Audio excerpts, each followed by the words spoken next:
అగో ఇదేందయ్యా ఇదే నేనెప్పుడు చూడలా ఇది అని అనాలనిపిస్తున్నదిలే ఈ వీడియో చూస్తుంటే. అవు మరి హోలీ పేరు మీద తీరు తీరుల విన్యాసాలు చేసినోళ్లను, రకరకాల రంగులు పూసుకున్నోళ్లను, రెయిన్ డాన్సులు ఇంకేదో ఇంకేదో అనుకుంటా ఎంజాయ్ చేసేటోళ్లను మస్తుగానే చూసి ఉంటారు గాని హోలీ పండుగను గోవులతో చేసుకున్నోళ్లను ఇది వరకు ఎన్నడూ చూసి ఉండరు కదా. అగో గందుకే ఈ ముచ్చట్లు మన జోరుదారులకు పట్టుకొచ్చినాం. జయశంకర్ భూపాలపల్లి జిల్లా కొత్తపల్లి గోరి మండలం షెన్నాపురం ఊళ్ళున్న శివకేశవ గోశాల అక్కడి రైతులు ఇట్లా వినూత్నంగా హోలీ పండుగను జరుపుకున్నారు. ఆవులకు పసుపు కుంకుమ పూసి మెడల పూల దండలేసి అరటి పండ్లు కూడా తినబెట్టిర్రు. మరి ఇట్లా ఎందుకు చేసుకున్నారు అనేది గి అన్న చెప్తున్నా నేనుండ్రి.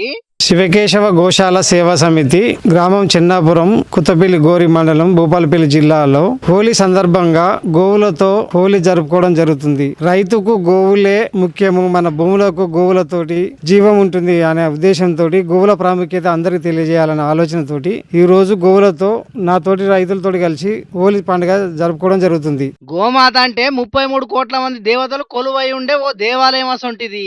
అంతటి మహిమాన్వితమైన ఆవులతోని కలిసి హోలీ పండుగను జరుపుకున్నాడు అంటే ప్రకృతితోని హోలీ పండుగ జరుపుకున్నట్టే లెక్క అని అనబట్టిరు అక్కడి రైతులు. ఈ నడుమ గోవులను దాదుకునేటోళ్ళ సంఖ్య తగ్గిపోతున్నది కాబట్టి గోమాత గొప్పతనం చెప్పేందుకే ఇట్లా చేసినామంటున్నారు.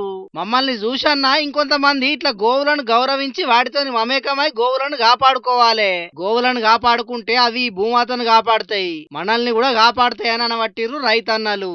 మరి పబ్లిక్ ఆవులను కాపాడుకునే నినాదానికి సై అంటారా?